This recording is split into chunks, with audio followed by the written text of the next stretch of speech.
सामने हैं भारतीय जनता पार्टी के सच्चिदानंद उपासने जी। सच्चिदानंद उपासने जी का मैं एक छोटा सा परिचय दे देता हूँ सभी के लिए।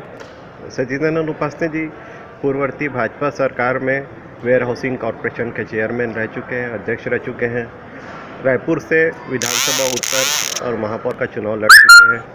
इसके बाद इनके साथ हमारे इनकी माता जी का परिचय भी है। माता जी पहली रायपुर से विधायक रह चुकी है भारतीय जनता पार्टी जनसंघ से।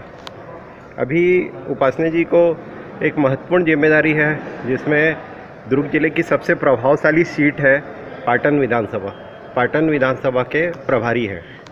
तो उपासने जी, क्या योजना है, कैसे चल रहा है आप लोग का, मतलब योजना क्या चल रही है वहाँ की पाटन विधानसभा के लिए? भारतीय जनता पार्टी के प्रदेश नेतृत्व ने बहुत ही अहम जिम्मेदारी, मेरे राजनीतिक लंबे अनुभवों को देखते हुए पार्टी की विभिन्न जिम्मेदारियों का निर्वहन, पार्टी के अनेक चुनाव संचालन की जिम्मेदारियों का निर्वहन जो मैंने किया है, उन सबको देखते हुए और पूरे 90 विधानसभा में एक ऐसी विधानसभा जिस पर पूरे प्रदेश ही नहीं अपितु पूरे देश की नज़रें रहेगी, ऐसी विधानसभा का प्रभार मुझे सौंपा गया है। और अगस्त 2022 से जब से मुझे प्रभार सौंपा गया है, मैं हर बूथ तक जाने की कोशिश कर रहा हूँ और सभी कार्यकर्ताओं में जो आज भय और आतंक वहाँ पर है, उस भय और आतंक से लड़ने के लिए तैयार करने का काम जो है मैं उन बैठकों के माध्यम से, उनके निकट संबंधों के माध्यम से, लगातार जनसंपर्क के माध्यम से कर रहा हूँ। और निश्चित ही मुख्यमंत्री का क्षेत्र होने के कारण वहाँ पर हर कार्यकर्ता अपने आप को कांग्रेस का मुख्यमंत्री समझता है और हमारे भारतीय जनता पार्टी के कार्यकर्ताओं को लगातार वहाँ आतंक का सामना करना पड़ रहा है। लगातार उनको जेल की शिक्षों में, थानों के चक्कर लगाने पड़ रहे हैं। इस प्रकार का वातावरण वहाँ पर है। जब और जो विकास काम भी वहाँ पर हो रहा है, पूरे देश भर में जो अटल जी ने प्रारंभ की, उस प्रधानमंत्री सड़क योजना के सारे पैसे जो है हो रहे हैं। भारतीय जनता पार्टी उन सब बातों को भी जनता के बीच में बता रही कि विकास केवल वोट बैंक की राजनीति के लिए सड़कें दिख रही है, जबकि ये पूरा पैसा प्रधानमंत्री जी की योजना का पैसा 15,000 को जो गरीबों के आवास हैं वहाँ पर प्रधानमंत्री आवास से क्या है, भारतीय ने हमने अभियान चलाया है कि बूथ पर जाकर जो सूची घोषित हुई थी आवास मिलना चाहिए था, वो सभी वंचित प्रधानमंत्री आवास के हितग्राही हैं, उन सब संपर्क कर रहे हैं। व्यक्तिगत संपर्क करके उनको हम लोगों ने आंदोलन में भी शामिल किया था। बैठकों में उनको भी कहते हैं जिनको मिला है उनको समझ।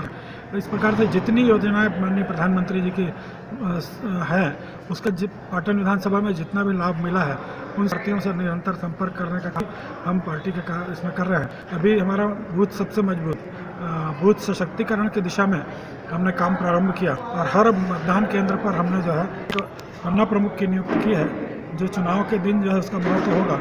जिस प्रकार से BLA-2 का महत्व होता है, उस प्रकार से पन्ना प्रमुख का महत्व होगा। इस प्रकार सर्वस्पर्शी सर्वव्यापी हम लोग योजना जो है वहाँ पर जीतने के हिसाब से बना रहे हैं। और मुझे पूरा विश्वास है कि जिस प्रकार से इस प्रदेश में छत्तीसगढ़ में योगी जी की सरकार गई थी भय और आतंक के चलते, उसी प्रकार से पाटन विधानसभा में भय और आतंक के चलते यदि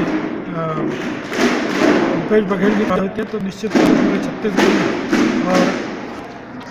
पूरे छत्तीसगढ़ में निश्चित रूप से और कांग्रेस पार्टी की पराजय सुनिश्चित है।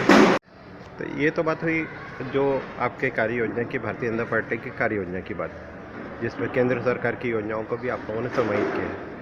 इसके विपरीत हम पीछे के पास्ट जब जाते हैं